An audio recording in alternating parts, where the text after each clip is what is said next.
कर्ज के भुगतान में देरी को लेकर मालदीव एक बार फिर चीन के सामने गिड़गिड़ाया है। मालदीव के राष्ट्रपति मोहम्मद मुइज्जू हाल ही में चीन की 5 दिवसीय यात्रा कर वापस अपने देश लौटे हैं। उन्होंने चीन जाने के बाद राष्ट्रपति शी जिनपिंग के साथ मिलकर लगभग 20 समझौतों पर हस्ताक्षर किए। इन समझौतों में पर्यटन सहयोग, आपदा जोखिम में कमी, समुद्री अर्थव्यवस्था, डिजिटल अर्थव्यवस्था में निवेश को मजबूती देना और बेल्ट एंड रोड पहल शामिल है। हालांकि इन्हीं सब के बीच मालदीव के राष्ट्रपति मोहम्मद मुइज्जू ने शनिवार को कहा कि चीन कर्ज के भुगतान की अवधि में बदलाव करने को सहमत हो गया है।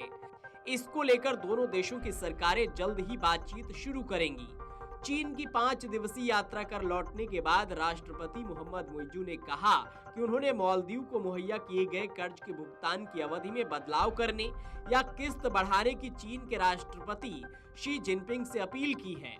मालदीव के समाचार पोर्टल सन ऑनलाइन की खबर के अनुसार मुइज्जू ने कहा कि चीन के वित्त मंत्रालय की एक तकनीकी टीम जल्द ही मालदीव की यात्रा करेगी।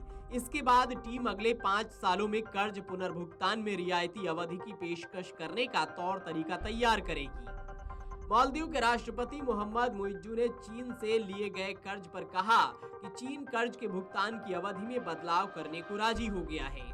इसमें हमें कर्ज चुकाने में बड़ी आसानी होगी।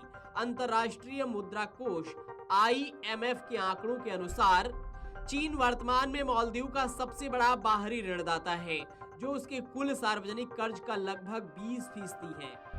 इसके अलावा ऑब्जर्वर रिसर्च फाउंडेशन की ओर से जारी एक रिपोर्ट के मुताबिक मालदीव ने कुल कर्ज का 60% हिस्सा चीन से लिया है। कर्ज देने वाले बैंकों में चीन development bank, industrial and commercial bank of China और export import bank of China शामिल हैं। मालदीव के राष्ट्रपति मोहम्मद मुइज्जू अपनी 5 दिवसीय चीन यात्रा खत्म कर देश लौटे हैं। देश लौटते ही वह अपने मंत्रियों के भारत विरोधी रंग में रंगे दिखे। वापस आते ही मुइज्जू ने कुछ ऐसा किया जो दिखाता है कि मालदीव के सिर पर चीन का हाथ है, जिसके बल पर वह उछलने लगा है। मालदीव के राष्ट्रपति ने भारत को आंख दिखाई है। दरअसल मोहम्मद मुइज्जू ने लौटने के बाद एक प्रेस कॉन्फ्रेंस की। इसमें उन्होंने बिना भारत का नाम लिए कहा, हम भले ही छोटे हैं लेकिन इससे आपको हमको धौंस दिखाने का लाइसेंस नहीं मिल जाता। उन्होंने आगे कहा, मालदीव किसी देश की संपत्ति नहीं है। मोहम्मद मुइज्जू सीधे तौर पर कहना चाहते हैं कि कोई भी उनके देश को धमका नहीं सकता। मोहम्मद मुइज्जू ऐसे समय पर चीन गए थे जब भारत और मालदीव के बीच विवाद चल रहा है।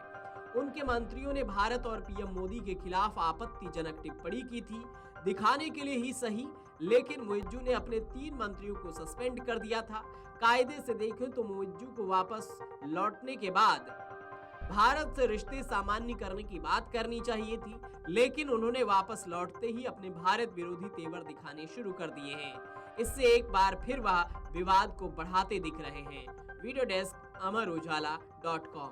अगर आप ये वीडियो YouTube पर देख रहे हैं तो हमारे चैनल को सब्सक्राइब करें और बेल आइकन को दबाना ना भूलें। अगर आप Facebook पर ये वीडियो देख रहे हैं तो हमारे पेज को लाइक करें।